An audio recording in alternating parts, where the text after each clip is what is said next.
Education is the process of facilitating learning, or the acquisition of knowledge, skills, values, beliefs, and habits. Educational methods include storytelling, discussion, teaching, training, and directed research. Education frequently takes place under the guidance of educators, but learners may also educate themselves. Education can take place in formal or informal settings, and any experience that has a formative effect on the way one thinks, feels, or acts may be considered educational. The methodology of teaching is called pedagogy. Education is commonly divided formally into such stages as preschool or kindergarten, primary school, secondary school, and then college, university, or apprenticeship.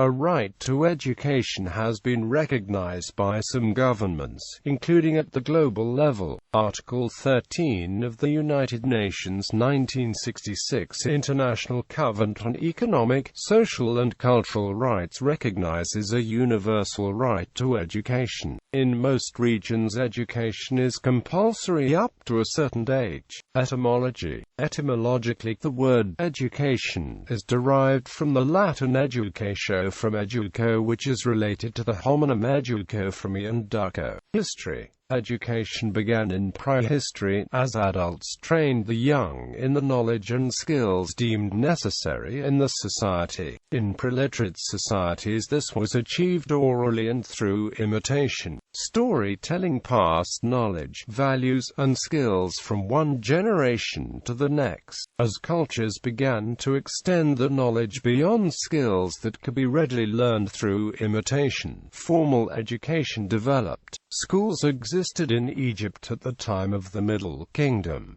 Plato founded the Academy in Athens, the first institution of higher learning in Europe. The city of Alexandria in Egypt, established in 330 BCE, became the successor to Athens as the intellectual cradle of ancient Greece. The Great Library of Alexandria was built in the 3rd century BCE. European civilizations suffered a collapse of literacy and organization following the fall of Rome in AD 476. In China, Confucius, of the state of Lu, was the country's most influential ancient philosopher, whose educational outlook continues to influence the societies of China and neighbors like Korea, Japan, and Vietnam. Confucius gathered disciples and searched in vain for a ruler who would adopt his ideals for good governance. But his Analects were written down by followers and have continued to influence education in East Asia into the modern era. After the fall of Rome, the Catholic Church became the sole preserver of literate scholarship in Western Europe. The Church established cathedral schools in the early Middle Ages as centers of advanced education. Some of these establishments ultimately evolved into medieval universities and forebears of many of Europe's modern universities. During the High Middle Ages, Chartres Cathedral operated the famous and influential Chartres Cathedral School. The medieval universities of Western Christendom were well integrated across all of Western Europe, encouraged freedom of inquiry, and produced a great variety of fine scholars and natural philosophers, including Thomas Aquinas of the University of Naples, Robert Grosseteste of the University of Oxford, and early expositor of a systematic method of scientific experimentation, and St. Albert the Great, a pioneer of biological field research. Founded in 1088, the University of Bologna is considered the first, and the oldest, continually operating university. Elsewhere during the Middle Ages, Islamic science and mathematics flourished under the Islamic Caliphate, which was established across the Middle East, extending from the Iberian Peninsula in the west to the Indus in the east and to the Almoravid dynasty and Mali Empire in the south. The Renaissance in Europe ushered in a new age of scientific and intellectual inquiry and appreciation of ancient Greek and Roman Roman civilizations. Around 1450, Johannes Gutenberg developed a printing press, which allowed works of literature to spread more quickly. The European Age of Empires saw European ideas of education in philosophy, religion, arts and sciences spread out across the globe. Missionaries and scholars also brought back new ideas from other civilizations, as with the Jesuit China missions, who played a significant role in the transmission of knowledge, science, and culture between China and Europe. Translating works from Europe like Euclid's Elements for Chinese scholars and the Thoughts of Confucius for European audiences. The Enlightenment saw the emergence of a more secular educational outlook in Europe. In most countries today, full-time education, whether it's school or otherwise, is compulsory for all children up to a certain age. Due to this, the proliferation of compulsory education, combined with population growth, UNESCO has calculated that in the next 30 years more people will receive formal education than in all of human history thus far.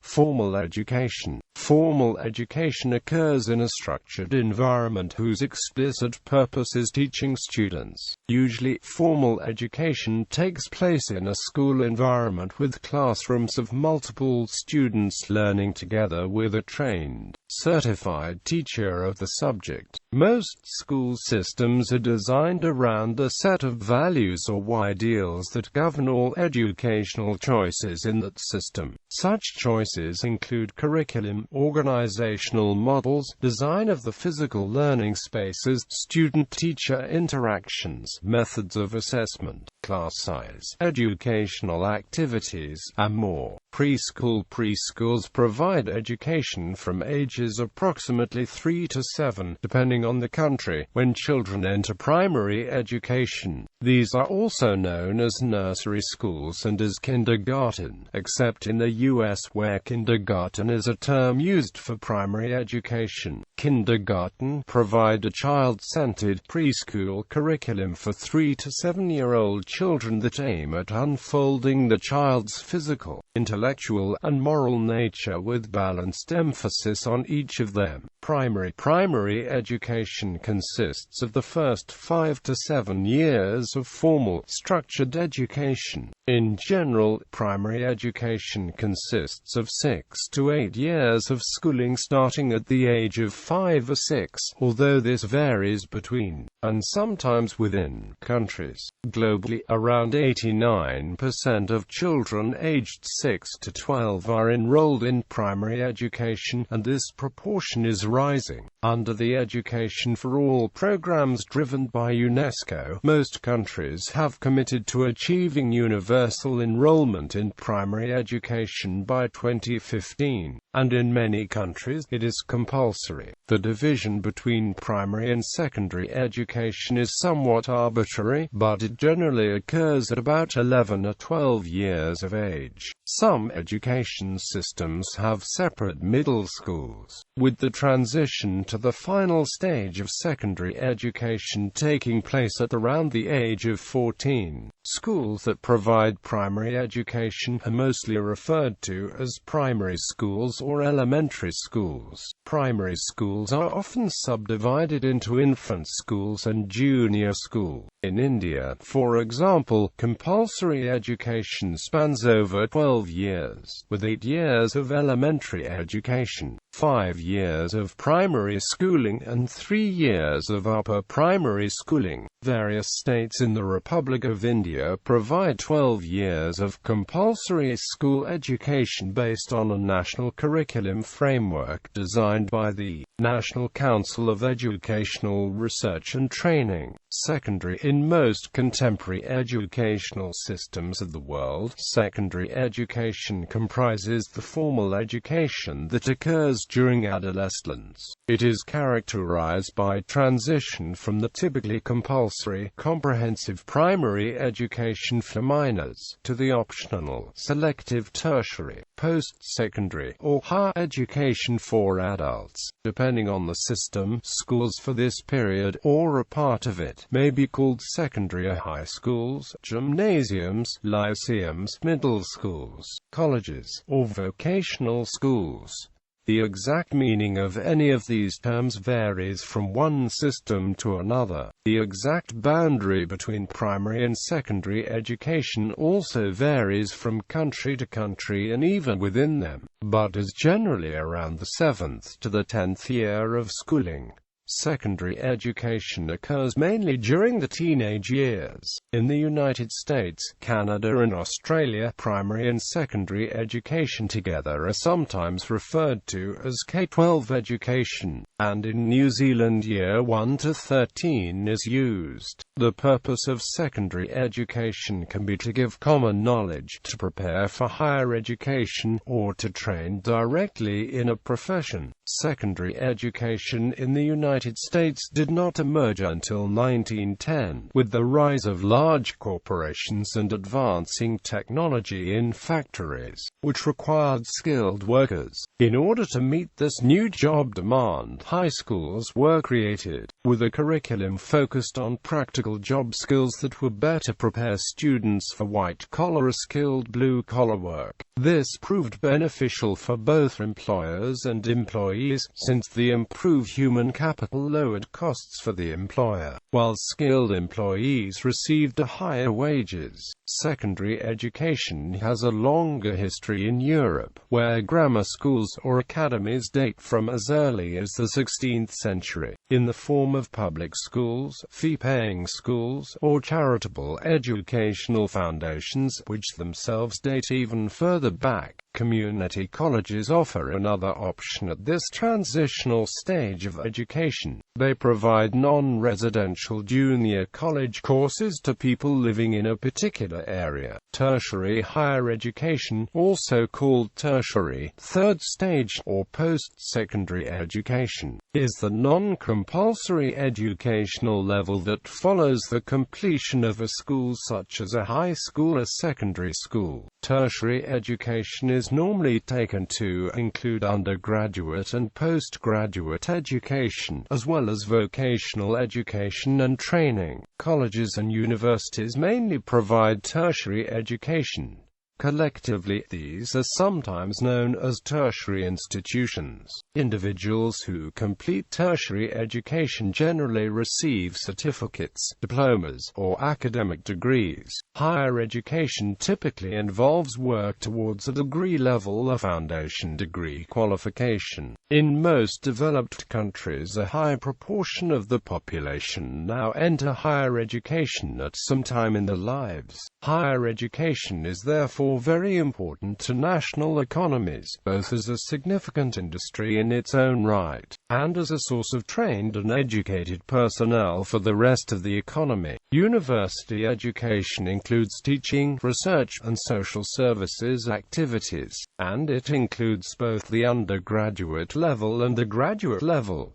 Universities are generally composed of several colleges. In the United States, universities can be private and independent like Yale University, public and state-governed like the Pennsylvania state system of higher education, or independent but state-funded like the University of Virginia. A number of career-specific courses are now available to students through the Internet. One type of university education is a liberal arts education, which can be defined as a college or university curriculum aimed at imparting broad general knowledge and developing general intellectual capacities, in contrast to a professional, vocational, or technical curriculum. Quote, although what is known today as liberal arts education began in Europe, the term liberal arts college is more commonly associated with institutions in the United States. Vocational education is a form of education focused on direct and practical training for a specific trade or craft. Vocational education may come in the form of an apprenticeship or internship, as well as institutions teaching courses such as carpentry, agriculture, engineering, medicine, architecture, and the arts.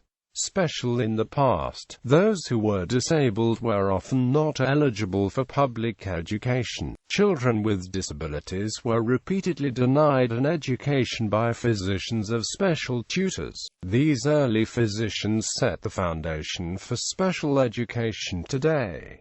They focused on individualized instruction and functional skills. In its early years, special education was only provided to people with severe disabilities, but more recently it has been opened to anyone who has experienced difficulty learning. Other educational forms. Alternative. While considered alternative today, most alternative systems have existed since ancient times. After the public school system was widely developed beginning in the 19th century, some parents found reasons to be discontented with the new system. Alternative education developed in part as a reaction to perceived limitations and failings of traditional education. A broad range of educational approaches emerged, including alternative schools, self-learning, homeschooling, and unschooling. Example alternative schools include Montessori schools, Waldorf schools, Friends schools,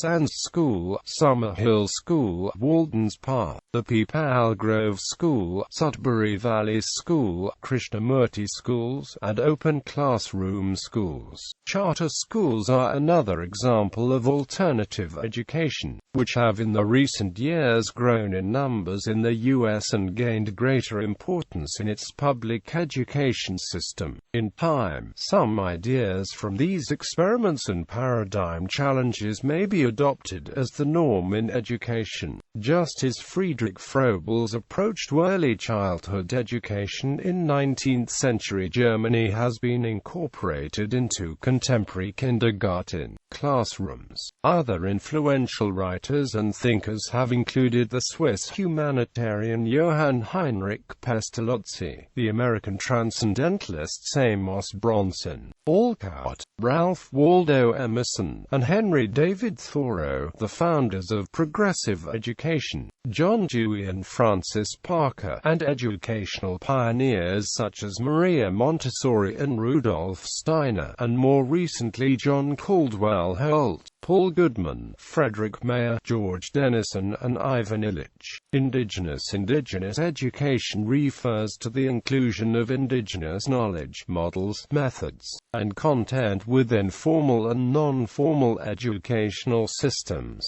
often in a post-colonial context. The growing recognition and use of indigenous education methods can be a response to the erosion and loss of indigenous knowledge and language through the processes of colonialism. Furthermore, it can enable indigenous communities to reclaim and revalue their languages and cultures, and in so doing, improve the educational success of indigenous students. Informal learning. Informal learning is one of three forms of learning defined by the Organization for Economic Cooperation and Development. Informal learning occurs in a variety of places, such as at home, work, and through daily interactions and shared relationships among members of society. For many learners, this includes language acquisition, cultural norms and manners. Informal learning for young people is an ongoing process that also occurs in a variety of places, such as out of school time, in youth programs, at community centers and media labs. Informal learning usually takes place outside educational establishments, does not follow a specified curriculum, and may originate accidentally, sporadically, in association with certain occasions, from changing practical requirements. It is not necessarily planned to be pedagogically conscious, systematic, and according to subjects, but rather unconsciously incidental. transcendental, holistically problem-related, and related to situation management and fitness for life. It is experienced directly in its natural function of everyday life and is often spontaneous. The concept of education through recreation was applied to childhood development in the 19th century. In the early 20th century, the concept was broadened to include young adults, but the emphasis was on physical activities. L.P. Jacks, also an early proponent of lifelong learning, described education through recreation. A master in the art of living draws no sharp distinction between his work and his play, his labor and his leisure, his mind and his body, his education and his recreation.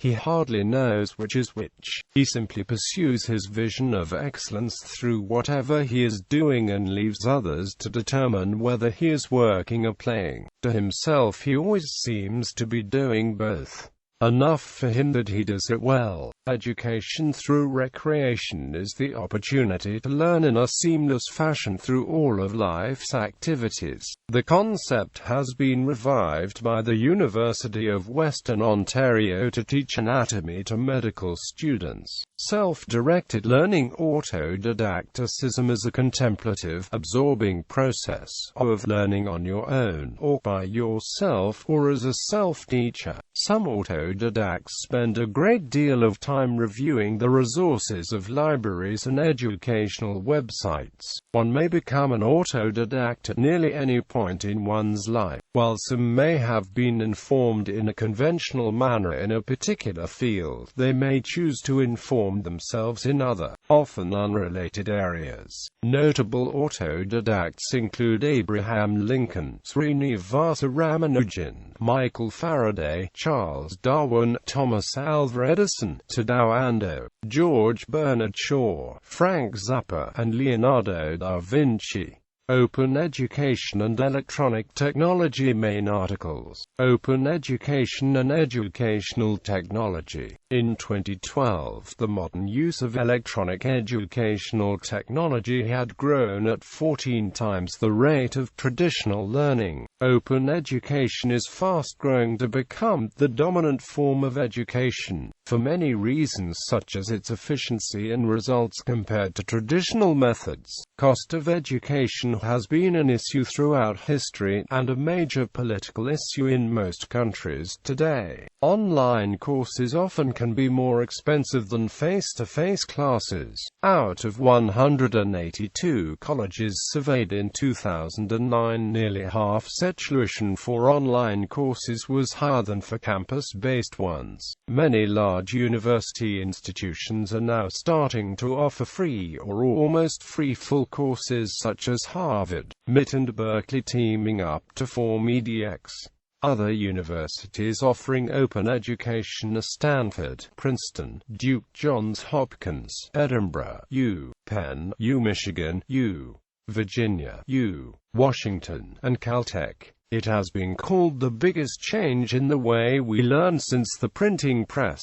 Despite favorable studies on effectiveness, many people may still desire to choose traditional campus education for social and cultural reasons. The conventional merit system degree is currently not as common in open education as it is in campus universities, although some open universities do already offer conventional degrees such as the Open University in the United Kingdom. Presently, many of the major open education sources offer their own form of certificate. Due to the popularity of open education, these new kind of academic certificates are gaining more respect and equal academic value to traditional degrees. Many open universities are working to have the ability to offer students standardized testing and traditional degrees and credentials. A culture is beginning to form around distanced learning for people who are looking to social connections enjoyed on traditional campuses. For example, students may create study groups, meetups and movements such as Uncollege.